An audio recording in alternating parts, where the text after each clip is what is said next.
नाजरीन, आज के लाइव नशरियात प्रोग्राम में हमारे साथ इस वक्त जुड़ चुके हैं बीजेपी के जिला सदर जनाब दिनेश शर्मा साहब। बात करेंगे आज उन जिला राजौरी के अंदर जो है वो एक मीटिंग का भी इनेकाद हुआ जहां पे नारे लग रहे थे कि इस बार 400 पार, यानी कि अब की बार जो है वो 400 पार का नारा भी जो है वो देखने को मिला। और कुछ सवाल जो है वो गुज़श्ता सालों के दौरान जब इनका इक़्तिदार अब भी चल रहा है तो वो भी जो है वो करेंगे। लेकिन सबसे पहले दिनेश साहब, आपने वक्त दिया, बहुत बहुत शुक्रिया। कैसे देखते हैं आज का नारा जो आपके प्रोग्राम में चल रहा था कि आपकी बात 400 पार, तो ऐसा क्या न्याल आ रहे हैं कि 400 पार चले जाएंगे?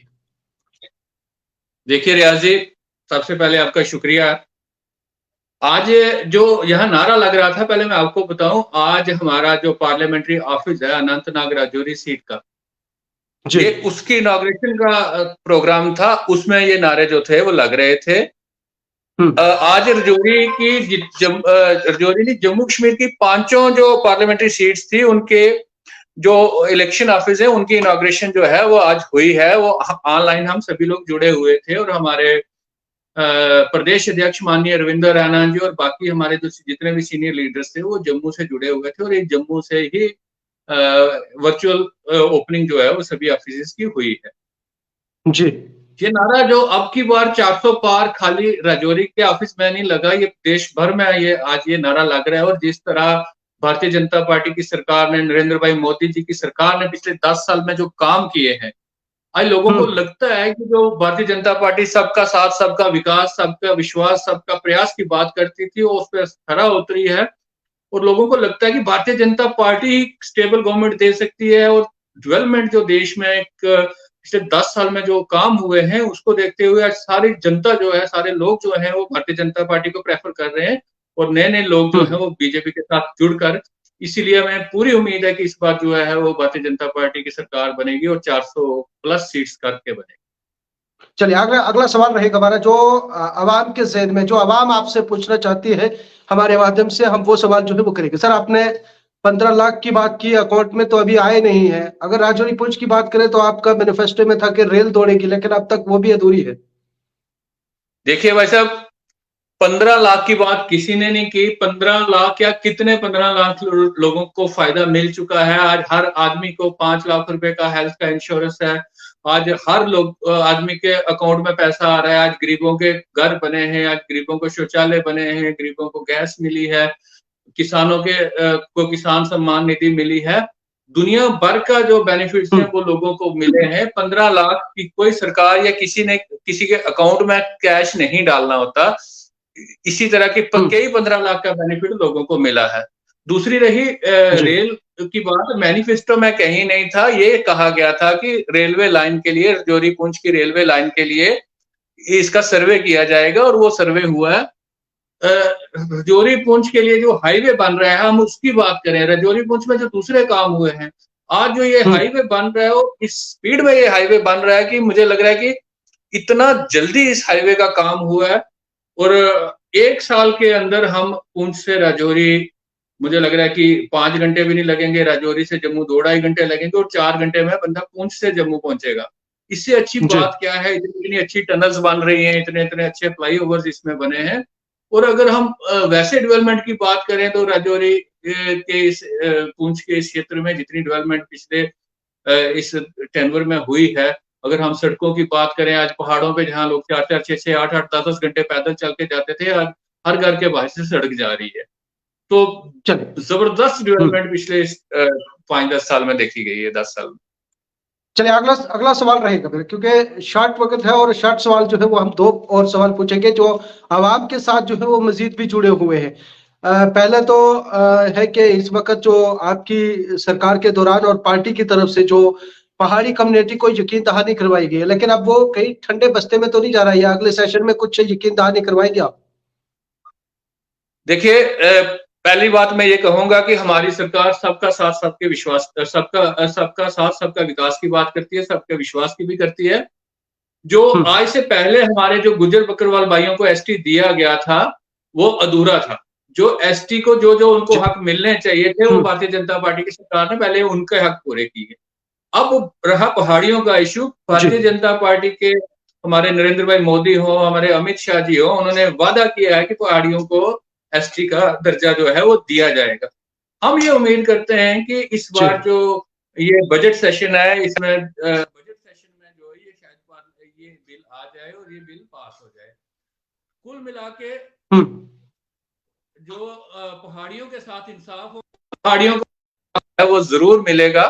ये बीजेपी का वादा है और भारतीय जनता पार्टी जो कहती है वो करती।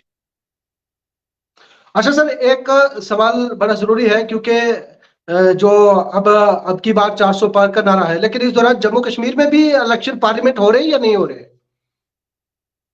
ये मेरा क्यों नहीं हो सवाल, रहा आप जनाब? कहेंगे ये पता नहीं कैसा सवाल कर रहे हैं। वही तो कह रहा हूँ कि 5 कॉन्स्टिट्यूंसीज के आज हमारे ऑफिस खुल गए हैं। 5 कॉन्स्टिट्यूंसीज के आज हमारे ऑफिस जो है इलेक्शन ऑफिस खुल गए, तो चुनाव क्यों नहीं हो रहे? और मैं आपको बताऊं कि अनंतनाग राजौरी सीट में 2 ऑफिस हमारे खुल गए हैं। मैं ये इसलिए पूछ रहा था क्योंकि आपका कहना है कि इलेक्शन कमीशन ऑफ इंडिया जो है वो असेंबली इंतखाबात का वो खुद जो है वो जायजा लेंगे और चुनाव करवाएंगे, लेकिन पार्लियामेंट के लिए तैयार हो गए हैं, तो असेंबली इंतखाबात नहीं हो रहे हैं। आज अशोक कोल साहब का भी कहना है कि जनाब पार्लियामेंट इलेक्शन के बाद होंगे। तो ये बाद कब है, 26 के बाद या उससे पहले भी कुछ उम्मीदें लगा के रखे जम्मू कश्मीर के लोग? देखिए 2019 के बाद जम्मू कश्मीर स्टेट जो थी एक ट्रांजिशन फेज से गुजर रही है, तो इलेक्शन कमीशन ने भी वो भी चुनाव कराने हैं। शायद वो देख रहे हों, शायद उनको कुछ टाइम चाहिए हो कि कुछ चीजें इसकी जो सेटल हो रही हैं वो सेटल हो जाएं, क्या करें क्या नहीं करते हैं। इसमें भारतीय जनता पार्टी 24 घंटे 7 दिन 365 दिन हर वक्त इलेक्शन के लिए तैयार है। हम तो कहते हैं जब मर्जी इलेक्शन हो, बीजेपी उसके लिए हमेशा तैयार है। भारतीय जनता पार्टी इलेक्शन के लिए हमेशा तैयार रहती है। हमारे लोग ऐसा नहीं है कि इलेक्शन में काम करते हैं, हमारे वर्कर जो है, हमारे कार्यकर्ता 12 महीने जो है वो काम करते हैं, सेवा करते हैं।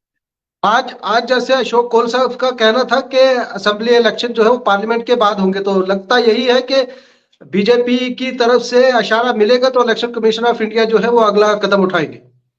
नहीं, मुझे नहीं पता अशोक जी का, मैंने वो सुना नहीं, वो उन्होंने क्या कहा क्या नहीं कहा, लेकिन ये तो अभी लग रहा है कि अभी पार्लियामेंट के इलेक्शन होने, इसके बाद शायद जल्दी ही, क्योंकि माननीय सुप्रीम कोर्ट ने कहा था कि 30 सितंबर से पहले इस प्रोसेस को पूरा करना है। ये मई में कंप्लीट हो जाएगा पार्लियामेंट इलेक्शन का जो प्रोसेस है, तो उसके बाद टाइम है, शायद उसके बाद हो जाएंगे इलेक्शन। हम तो नहीं ना, वो तो इलेक्शन कमीशन ही बता सकता है इसको। अच्छा, जम्मू कश्मीर की बात करें तो आप 5 सीटों के ऊपर कब्जा करने की बात कर रहे हैं, तो अपोजिशन जो है वो इकट्ठे होके आपको लखनपुर से पार भगाने की कोशिश करती है, तो आप किस हद तक अपोजिशन को देख रहे हैं, कहां तक वो मजबूत है?